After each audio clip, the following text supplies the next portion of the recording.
যে ভাষায় রাহুল গান্ধী এবং কংগ্রেসের কতিপয় লোক প্রধানমন্ত্রী এবং তার মাকে নিয়ে কদর্য ভাষায় গালিগালাজ করেছে, এটার আমরা তীব্র নিন্দা করছি। আর অবিলম্বে রাহুল গান্ধী সহ কংগ্রেসি নেতাদের এর জন্য প্রকাশ্যে ক্ষমা চাওয়া উচিত। কিন্তু যেটা কংগ্রেস ভবনে যেটা হয়েছে, এটার মধ্যে বিজেপির কোনো হাত নেই। এটা কংগ্রেসের নিজস্ব ঘরোয়া লড়াই। কংগ্রেস সেই ঘরোয়া যে অন্তর্কলহ, বর্তমান সভাপতি আর প্রাক্তন সভাপতির দলের লড়াই, আর সেই লড়াইতেই কংগ্রেসের অফিস ভাঙচুর ইত্যাদি হয়েছে। এর সাথে বিজেপির কোনো সংযোগ নেই। ঘটনাচক্রে যাই হয়, তৃণমূল কংগ্রেসেরও একটা যে মোটামুটি ধারা হয়ে দাঁড়িয়েছে বিজেপির নাম দিয়ে দেওয়া, কংগ্রেসও সেই একই ধারায় বিশ্বাসী হয়ে দাঁড়িয়েছে।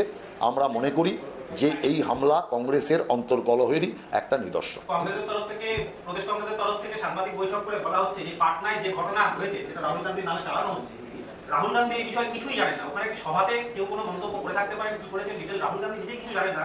আর এই অফিস প্রদেশ কংগ্রেস ভবন 30-35 বছর হয়েছে, আজ অব্দি কোনোদিন এরকম ধরনের কোনো ঘটনা ঘটলো না। এই ঘটনার তীব্র নিন্দা এবং সর্বত্র প্রতিবাদ ছড়িয়ে পড়বে, সে আহ্বান প্রদেশ কংগ্রেসের তরফ থেকে রাখা হচ্ছে। কোনোদিন কিছু হয়নি মানে? প্রণব মুখার্জির পেছনে লাথি মারতে মারতে অফিস থেকে বের করে দেওয়া হচ্ছে, ধুতি খুলে গেছে, প্রণব মুখার্জি কংগ্রেস অফিস থেকে দৌড়ে পালাচ্ছে। সেই সময় প্রণব মুখার্জি রাজ্য কংগ্রেসের সভাপতি। এছাড়াও আরও পরপর কত ঘটনা ঘটেছে। অতএব সাক্ষী বাংলার মানুষ আছে। অতএব কংগ্রেস শাক দিয়ে মাছ ঢাকতে গেলে কিছু হবে না। একটা জিনিস যারা বিক্ষোভ করেছেন তারা বিজেপি পতাকা নিয়ে গিয়েছিলেন। যিনি বিক্ষোভে নেতৃত্ব দিয়েছেন রাকেশ সিং, তিনি বিজেপি। শুভেন্দু অধিকারী ঘনিষ্ঠ লোক, তাকে এখন প্রায় শুভেন্দু অধিকারী সবসময় দেখা যায়। ফলে এটাকে আপনি কিভাবে কংগ্রেসের বিক্ষোভ করছেন? দেখুন, যে ঘটনা ঘটেছে এটা কংগ্রেসের অন্তর্কলহ। বিজেপির এর সাথে কোনো যোগ নেই। ভারতীয় জনতা পার্টি হিংসার নীতিতে বিশ্বাস করে না এবং ভারতীয় জনতা পার্টি জন আদালতে বিচার চায়, আর সেই জন আদালতই বিচার বিজেপি চেয়েছে। অতএব অহেতুক ভারতীয় জনতা পার্টির ওপর কংগ্রেসই অন্তর্কলহ চাপিয়ে দেওয়ার কোনো যৌক্তিকতা নেই। পরের প্রশ্ন। মহামৈত্র যেভাবে অনুপ্রবেশ ইস্যু নিয়ে বলতে গিয়ে তিনি আজকে বলছেন যে কেন্দ্রীয় স্বরাষ্ট্রমন্ত্রীর ভূমি কেটে নেওয়া উচিত। তো এই ঘটনা বিজেপি কিভাবে দেখছে?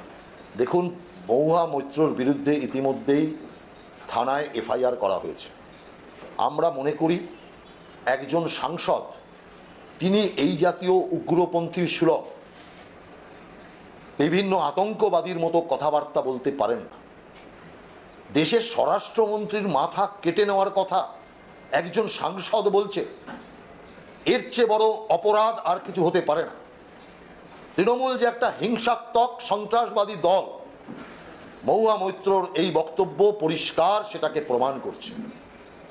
বারবার কেন্দ্রীয় সরকারের পক্ষ থেকে রাজ্য সরকারকে বলা হয়েছে যে বর্ডারের অংশে কাঁটাতারের বেড়া হয়নি, সেখানে কাঁটাতারের বেড়া লাগানোর জন্য জমি দিন।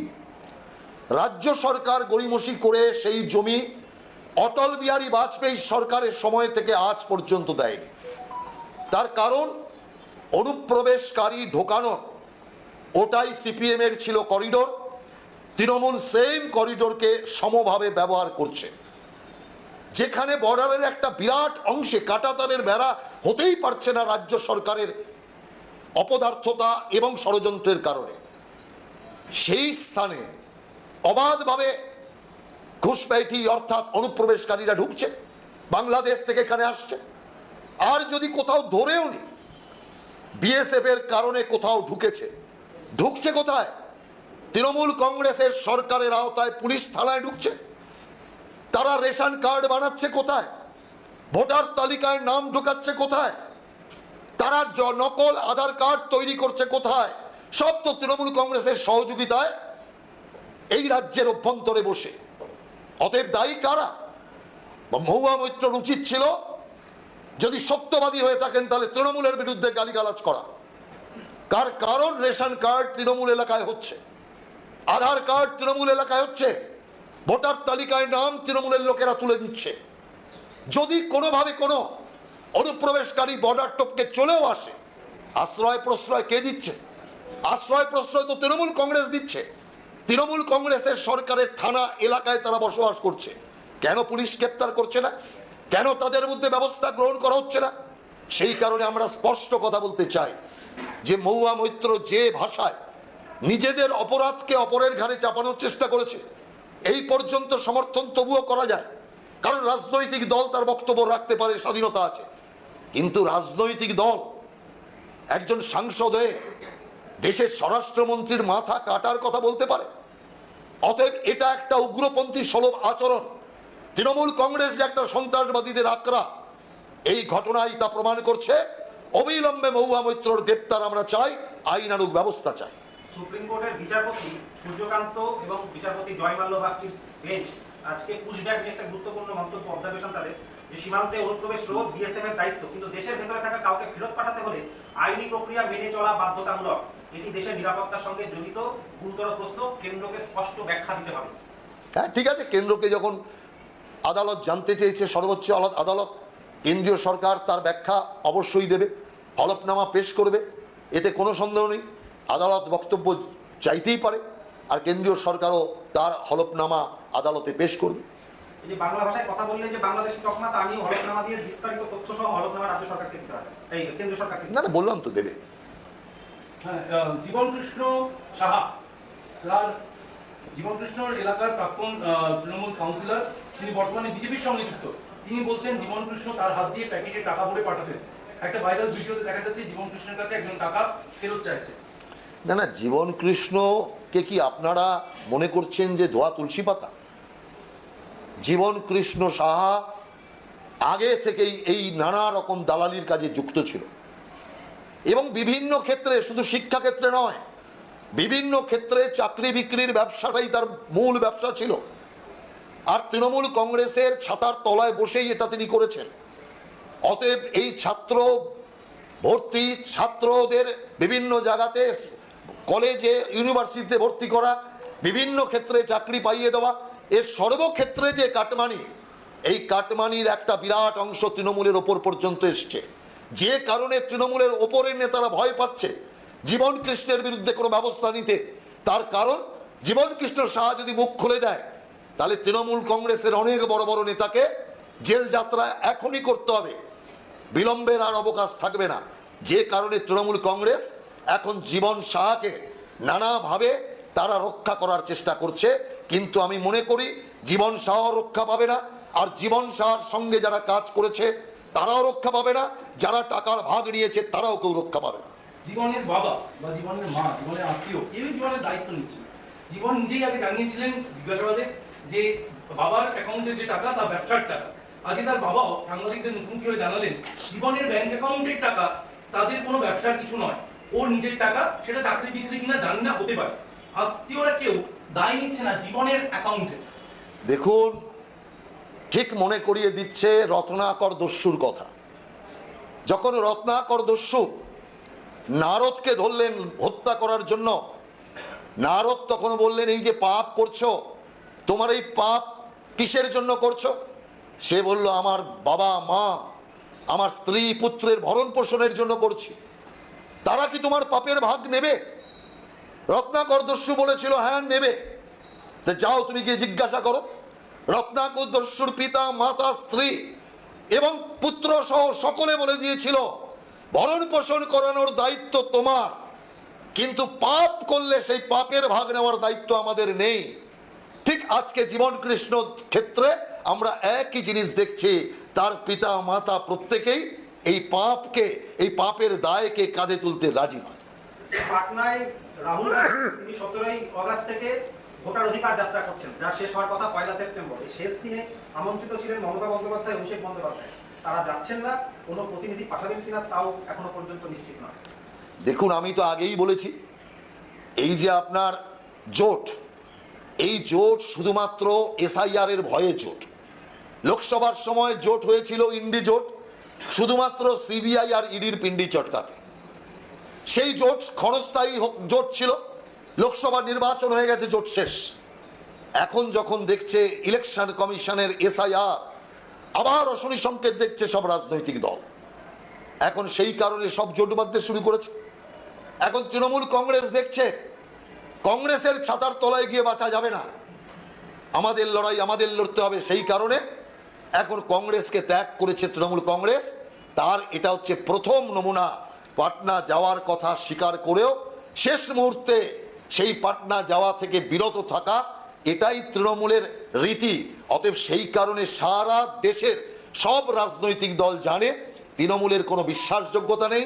যদি বিশ্বাসঘাতকের সবচেয়ে বড় কোনো নিদর্শন থেকে থাকে তার নাম তৃণমূল কংগ্রেস, আর এটা ইন্ডি জোটের সমস্ত রাজনৈতিক দল জানে। এসএসসি নিয়োগ মামলার সুপ্রিম কোর্ট স্পষ্ট করে আজকে জানিয়ে দিয়েছে যে পরীক্ষার দিনক্ষণ যেহেতু ঘোষণা হয়েছে তাই কোনো স্থগিতাদেশ বা বিলম্ব হবে না। উল্টো দিকে নতুন কোনো দুর্নীতি যাতে না হয় তার জন্য কমিশনের আইনজীবী কল্যাণ বন্দ্যোপাধ্যায়ের বক্তব্য রেকর্ড করা হয়েছে এবং কল্যাণ বন্দ্যোপাধ্যায় জানিয়েছেন আগামীকালই অযোগ্যদের তালিকা প্রকাশ করবে কমিশন। এর সঙ্গে একটা সংযোজন, যোগ্য যে চাকরিহারা শিক্ষকরা তারা বলছেন যে তালিকা যখন প্রকাশ্যে চলে আসবে তাহলে পরীক্ষার কি প্রয়োজন, আমরা আবার সুপ্রিম কোর্টে যাব। না না না, বিষয়টা ঠিক। যদি এই তালিকা আগেই প্রকাশ করে দিত যখন কলকাতা হাইকোর্ট চেয়েছিল, তাহলে তো এত দূর জল গড়াতো না, এত কষ্ট হতো না, অযোগ্যদের সাথে যোগ্যদের রাস্তায় ফুটপাতে এসে বসতে হতো না। তাহলে কে দায়ী এর জন্য?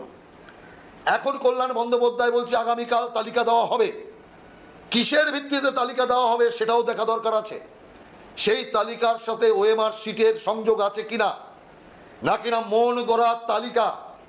আবার হয়তো বলা যায় না পয়সা নিয়ে তৃণমূল কংগ্রেস ওই যোগ্য অযোগ্যদের মধ্যে তালিকা তৈরি করে দিল, এই পার্টিকে কোনো বিশ্বাস নেই, ওর মধ্যেই হয়তো পয়সা খেয়ে নিয়েছে, খেয়ে নিয়ে তালিকা তৈরি করে দেবে আগামীকাল। সেই কারণে আমরা ওই তালিকা দেখার জন্য তৈরি আছি। সকলে ওই তালিকা দেখতে চায়। যে তালিকা এতদিন ধরে লুকিয়ে রেখেছিল তৃণমূল কংগ্রেস সরকার, আজকে হঠাৎ করে কোন জাদু বলে সেই তালিকা বাইরে আসছে, এটা দেখা দরকার। যোগ্যদেরও যে দাবি, এটাও অমূলক নয়। যদি অযোগ্যদের নাম প্রকাশই পেয়ে যায় তাহলে যোগ্যদের পরীক্ষা দেওয়ার প্রশ্ন কোত্থেকে আসছে? যোগ্য অযোগ্য বাছাই করা যাচ্ছে না বলেই পরীক্ষা। সেই কারণের জন্য আমরা মনে করি রাজ্য সরকারকে ওই তালিকা প্রকাশ করবার পর অবশ্যই আদালতকে সন্তুষ্টি বিধান করাতে হবে। কিসের ভিত্তিতে, কিসের ওপর নির্ভর করে এই তালিকা তৈরি হলো তা অবশ্যই মহামান্য আদালতের কাছে রাজ্য সরকারকে প্রস্তুত করতে হবে। সেটা জানার জন্য রাজ্যবাসী আগ্রহ এবং অপেক্ষার মধ্যে রয়েছে। চাকরি দুর্নীতি মামলায় আজকে ফাইনাল চার্জশিট আলিপুর কোর্টে দিয়েছে সিবিআই। এই মামলারই প্রধান প্রমাণ হিসেবে একটা ভিডিও ফুটেজ এজেন্সি দিয়েছে, যেখানে দেখা ও শোনা যাচ্ছে আধিকারিকরা বসে প্ল্যান করছেন পরীক্ষা না নিয়ে চাকরি কিভাবে ঠিক দিয়ে দেওয়া যায়। এই বিষয়ে তাদের আলোচনা উঠে এসেছে ভিডিওতে। কণ্ঠস্বরের নমুনা সংগ্রহ করে সুবীরের সহ 5 জনের পরীক্ষা করা হচ্ছে ভিডিওর সঙ্গে। না না, একদম ওই আসল ভিডিওয়ে আছে। কণ্ঠস্বর পরীক্ষা করলে আপনি দেখবেন এই শিক্ষা আধিকারিকরা বসে কিভাবে দুর্নীতি করেছে, ওই ভিডিওতে সুস্পষ্টভাবে তা দেখা যাচ্ছে। সেই কারণে কণ্ঠস্বর একই আসবে বলে আমাদের বিশ্বাস, এবং কণ্ঠস্বর পরীক্ষার পর এই দুর্নীতির পাণ্ডাদের সাথে সাথে আরও দুর্নীতির ওপরে নিচে যারা আছে তাদেরও গ্রেপ্তার করা হবে বলে আমরা মনে করি। শুভঙ্কর সরকার বলছেন আগামী দিনে যদি এই ধরনের কোনো ঘটনা হয় তাহলে কোনো বিজেপি কার্যালয় তিনি রাখবেন, কংগ্রেস তরফ থেকে রাখা হবে। না না, সে ঠিক আছে। শুভঙ্কর বাবু উনি এখন কিছুটা গরম গরম তো বলতে হবে, কারণ লড়াইটা তো ওনার অধীর চৌধুরীর সাথে, অধীর গ্রুপ আর শুভঙ্কর বাবুর গ্রুপের লড়াই, আর সেই লড়াইয়ের ত্রস্ত কংগ্রেস। অতএব সেই লড়াইটাকে ঘোরানোর চেষ্টা করছে রাজনৈতিকভাবে অন্য দলের ঘাড়ে। কিন্তু যতই ঘোরানোর চেষ্টা করুক, ঘুরে ফিরে দেখা যাবে কংগ্রেসের অন্তর্কলহই প্রকাশ্যে চলে আসছে। 2027-এর জনশুমারির আগে মোহন ভাগবতের একটা মন্তব্য আজকে জানিয়ে তীব্র শোরগোল শুরু হয়েছে। মোহন ভাগবতের মুখে শোনা যাচ্ছে হাম দো হামারে তিন, প্রত্যেক ভারতীয় নাগরিকের 3 সন্তানের কথা ভাবা উচিত। এগুলো নিয়ে রাষ্ট্রীয় স্বয়ংসেবক সংঘের পক্ষ থেকে বিবৃতি দেওয়া হয়েছে এবং হবে। অতএব এগুলো নিয়ে এখানে আমাদের কোনো বক্তব্যের অবকাশ নেই। প্রশ্ন আছে, তা হলো যে এসিটা বন্ধ করে আরজিকর দুর্নীতি মামলায় এবার সিবিআই পৌঁছলো কলকাতা পুরসভার ডেপুটি মেয়র অতীন ঘোষের বাড়িতে। এর আগে এই দুর্নীতি সংক্রান্ত যে নথি সংগ্রহের জন্য তারা পৌঁছেছিলেন শ্রীরামপুরের তৃণমূল বিধায়ক তথা রাজ্য মেডিকেল কাউন্সিলের সভাপতি সুদীপ্ত রায়ের বাড়িতে। এই মামলাতে ইতিমধ্যে সন্দীপ ঘোষ ও ছাত্রনেতা আশিস পান্ডে সহ 5 জনের বিরুদ্ধে চার্জশিট হয়েছে। দুর্নীতি মামলায় অতীন ঘোষের বাড়িতে সিবিআই। না না, তৃণমূল কংগ্রেস কেন ওই আন্দোলনকে ভাঙার চেষ্টা করেছে? অতীন ঘোষের বাহিনী হামলা করে কেন অবস্থানকে তুলে দিয়েছে? তার কারণটা একটাই, কেন এই ডাক্তার খুন হলো? মহিলা ডাক্তারকে অত্যাচার করে খুন করার পেছনে আসল রহস্য তো হচ্ছে আরজি করে দুর্নীতি। এই স্বাস্থ্য দুর্নীতির পাণ্ডারা যারা এই দুর্নীতি করেছে তাদের সাথে অতীনবাবুর ঘনিষ্ঠ যোগাযোগের কথা বারবার উঠে এসছে। শুধু অতীন ঘোষ নয়, আরও তৃণমূল নেতার নাম এর মধ্যে আছে। সেই কারণে আমরা পরিষ্কার মনে করি এই তদন্ত যখন আরেকটু এগোবে আপনি আরও স্পষ্ট হবেন যে তৃণমূলের আরও বহু নেতা এই ঘটনার সাথে জড়িত আছে, যারা ওষুধ বেচে খেত, স্বাস্থ্যের যে সমস্ত সামগ্রী তা বিক্রি করে খেত, সরকারি টাকার নয়ছয় করত। এই সমস্ত তথ্য প্রমাণ প্রকাশ্য হয়ে যাবে বলেই অভয়াকে খুন করা হয়েছে, এটা একদম পরিষ্কার। অতএব তদন্ত আরও এগোক, আরও বেশি তথ্য, আরও বেশি এই ঘটনার সাথে যুক্তদের নাম প্রকাশ্যে আসবে। আরজিকর দুর্নীতি কাণ্ডে প্রথম থেকেই উঠে আসছিল একটা বড় চক্র কাজ করেছে বছরের পর বছর, এবং চার্জশিটে এটা উল্লেখ করা হয়েছে কেন্দ্রীয় এজেন্সির তরফে সন্দীপ ঘোষ এমন একটা নেটওয়ার্ক তৈরি করেছিলেন হাসপাতালেই, যার মধ্যে প্রভাবশালীদের অনেকেই জড়িত। প্রথমে ছাত্রনেতা আশিস পান্ডে গ্রেপ্তার হওয়ার পর এখন একের পর এক বিধায়কের বাড়িতে রেড, সুদীপ্ত রায়, অতীন ঘোষরা প্রত্যেক বিধানসভার সদস্য। এখন তো বিধায়কদের বাড়িতে রেড হয়েছে কয়েকজনের স্বাস্থ্য দুর্নীতির কারণে। আপনি দেখবেন এর শিকড় অনেক দূর পর্যন্ত আছে। আরও বড় বড় নেতামন্ত্রীর এই ব্যাপারে জড়িয়ে থাকার নানা রকম প্রমাণ তথ্য আছে। অতএব শুধু অপেক্ষা করুন যে এই বিরাট যে স্বাস্থ্য দুর্নীতি যেটা আরজিকর কাণ্ডে হয়েছে, সেই কাণ্ডের সাথে আরও অনেক বড় বড় নেতা নেত্রীর যোগ আছে।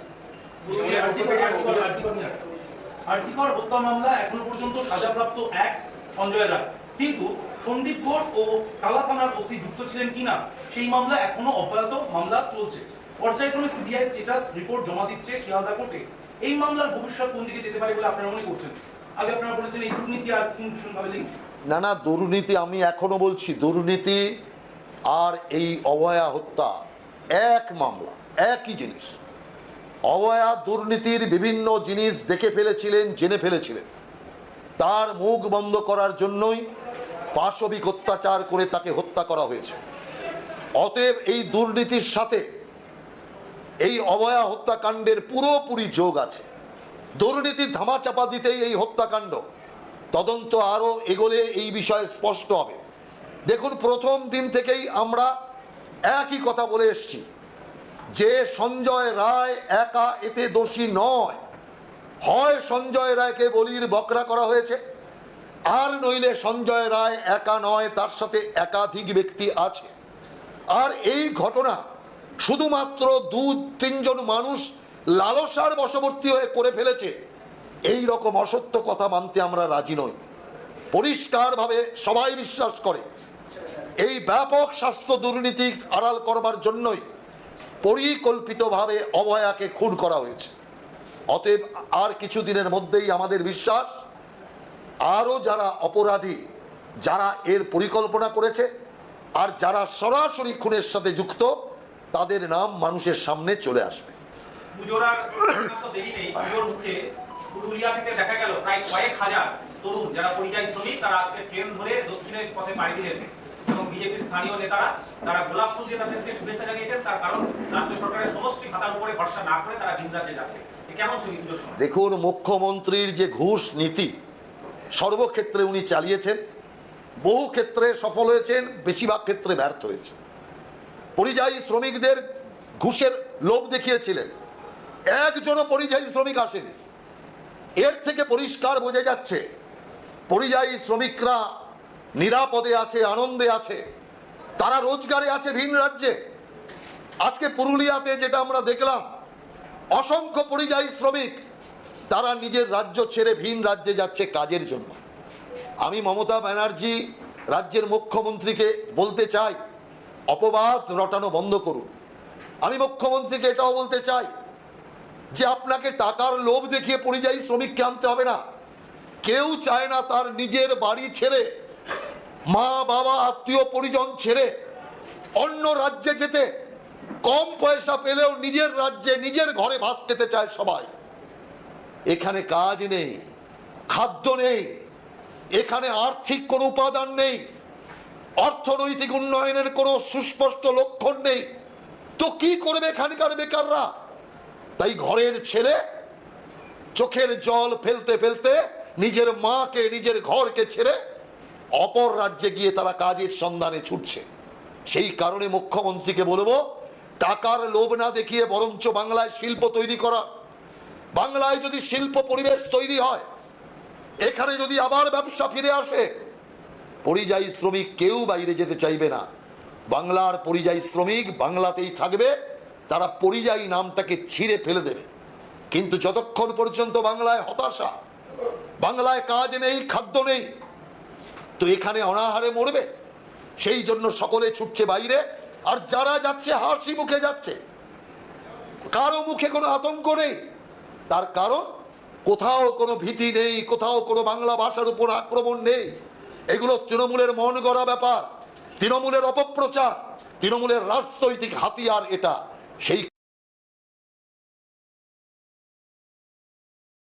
কারণে তৃণমূলের প্রচার যে কতটা রাজনৈতিক আর মিথ্যা প্রচার, এই পুরুলিয়া থেকে দলে দলে পরিযায়ী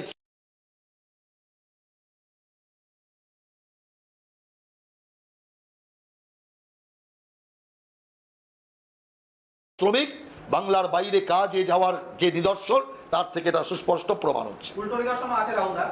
ভুবনেশ্বরে গিয়েছিলেন মুর্শিদাবাদের লালগোলা ফারাক্কা থেকে শ্রমিকরা কাজে যেদিন যোগ দিলেন 24 আগস্ট, তার পরের দিন কাজের জায়গায় 8 জন শ্রমিকের উপর নির্মম অত্যাচার, হামলা, এই ঘটনা ঘটেছে। না, সেই ঘটনার পিছনে আসল কি কারণ দেখুন। কোথাও কোথাও হামলা হলেই সেই হামলা সঙ্গে সঙ্গে বাঙালি অবাঙালিতে রূপান্তরিত করতে হবে, এর কি মানে আছে? অতীতে কখনো হয়নি কোথাও? অতীতে বিভিন্ন সময় বিভিন্ন ঘটনা হয়নি?